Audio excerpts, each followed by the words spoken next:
औज़ुबिल्लाहिमिनश्शैतानिर्रजीम बिस्मिल्लाहिर्रहमानिर्रहीम।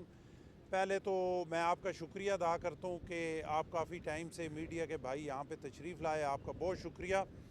और जैसे को आपको पता है कि गवर्नर पंजाब का हलफ उठाने के बाद मेरे पे सबसे पहले ये था कि मैं मज़ार क़ैद पे हाज़िरी दूँ।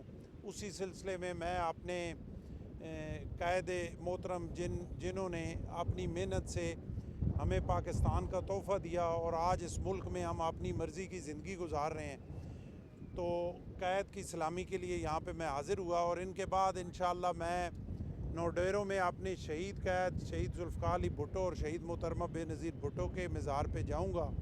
उसी सिलसिले में यहाँ पे जो है वो मेरा विज़िट था। अब अगर आपने कोई सवाल करना है तो आप करें, मैं इंशाअल्लाह। सरदार साहब ये बताइएगा कि हुकूमती नुमाइंदे मुंतखब हुए, बाकायदा गवर्नमेंट बनी। अब मौलाना साहब ये उनके जो तहफ़्फ़ुज़ात हैं आप उसको किस रंग में देख रहे हैं? क्योंकि पॉलिटिकली वो पहले भी आपके ज़ाहिर है आप लोगों के साथ चले गए अरसा दराज तक, लेकिन अब उनके जो तहफ़्फ़ुज़ात हैं तो उसको फेडरल गवर्नमेंट या ज़ाहिर है आप पीपल्स पार्टी से आपका भी ताल्लुक़ है, तो इस नुक्ता नज़र को कैसे देख रहे हो और कौन किस करवट बैठेगा, आप क्या समझते हैं? देखिए, मौलाना साहब के तहफ़्फ़ुज़ात जो हैं वो अपनी जगह पे ज़रूर, वो एक सीनियर लीडर हैं और सीनियर पॉलिटिकल पार्टी है और पाकिस्तान के एक मुहिब वतन शहरी भी हैं, तो उनके गिले शिकवे देखे घर में भी अगर 4-6 बंदे होते हैं तो एक दूसरे से गिला शिकवा हो जाता है। उनके ज़रूर तहफ़्फ़ुज़ात गिले शिकवे होंगे, लेकिन आपको पता है कि सदर पाकिस्तान आसिफ अली ज़रदारी साहब प्रेसिडेंट हाउस में बैठे हैं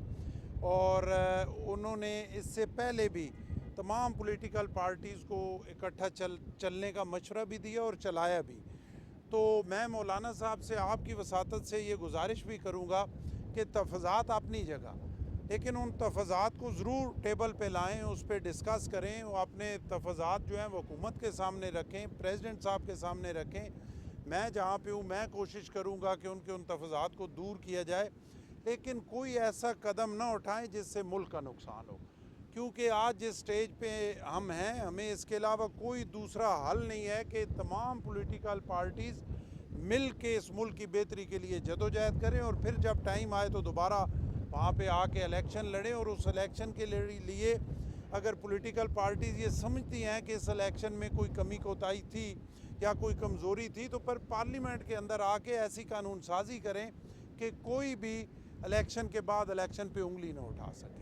तो मौलाना साहब की नुमाइंदगी मौजूद है, उन्हें असम्बली में बैठ के जो कमियाँ कोताहियाँ हैं उनको दूर करना चाहिए और ऐसी कानून साजी करनी चाहिए जिससे अगली बार किसी का गिला ना हो। सर मरीम नवाज़ साहिबा को वहाँ पे कुछ तामीरी काम होना शुरू किए जाए, वो बिजली के हवाले से दीगर मामला, इसमें जो हमारे सिंध के गवर्नर हैं इन्होंने प्रूफ किया इस चीज़ को और गवर्नर हाउस के दरवाजे आम लोगों के लिए खोले। आपके क्या ख्यालात हैं सर? आप क्या रसाई देंगे काम आदमी को? देखिए, बिल्कुल मैं खराज तहसीन पेश करता हूँ सिंध के गवर्नर साहब को भी और चीफ़ मिनिस्टर साहबा जो हमारी हैं मरीम नवाज़ साहबा, वो अच्छा काम कर रही हैं। उनकी कोशिश है कि पंजाब में डिलीवर हो और मैं बहसीत गवर्नर पूरी तरह उनको जो है आइनी तौर पे जो मेरी हदूद हैं उसमें रह कर उनकी मैं पूरी सपोर्ट करूँगा इंशाल्लाह। और मेरे जो गवर्नर हाउस के दरवाजे हैं वो तो जिस दिन मेरा हलफ था 10 तारीख को उसी दिन खोल दिए गए थे।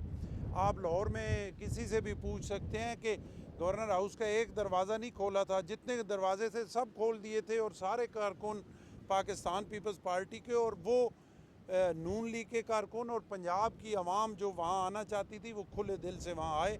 अब भी रोज़ाना की बुनियाद पे मैं ये दावे से कहता हूँ कि ये जो चंद दिन मुझे हुए हैं, कोई बंदा ये कह नहीं सकता कि वो गवर्नर हाउस के दरवाजे पे आया हो और उसकी मुलाकात ना हुई हो। पीटीआई कहती है कि ये इलेक्शन नहीं सिलेक्शन है, तो ऐसे बयानात क्या आप समझते हैं कि मुल्क को अनारकी की जानिब धकेलने की एक साजिश है? देखिए, मैं बड़ी माजरत के साथ ये कहूँगा कि पीटीआई जो है ना वो हमेशा से वो एजिटेशन की सियासत करते हैं, हमेशा से वो इंतशार की सियासत करते हैं और बदकिस्मती से वो अपनी उस इंतशार की जो सियासत है उस बयानिए को जो आगे चलाते हैं उसमें फिर लोगों को अपनी तरफ, हमारे बेचारे भोले लोग हैं वो फिर उनके साथ भूल जाते हैं, चलते भी हैं। लेकिन बात यह है कि पीटीआई को भी ये सोचना चाहिए, इमरान खान साहब को भी ये सोचना चाहिए। मैंने पहले भी जैसे कहा कि एक जो मुहिब वतन पाकिस्तानी है उसके लिए मेरा ख्याल है इतनी एक बात काफ़ी है कि जब खान साहब इक़्तिदार में थे तो उन्होंने कहा कि मैं मोदी से हाथ मिला लूँगा लेकिन ये जो पाकिस्तानी पॉलिटिशियंस हैं इनसे हाथ नहीं मिलाऊँगा। जब आप इनसे हाथ नहीं मिलाएंगे तो इसका मतलब है आप इस मुल्क को जो है इंतशार की तरफ ले जाना चाहते हैं।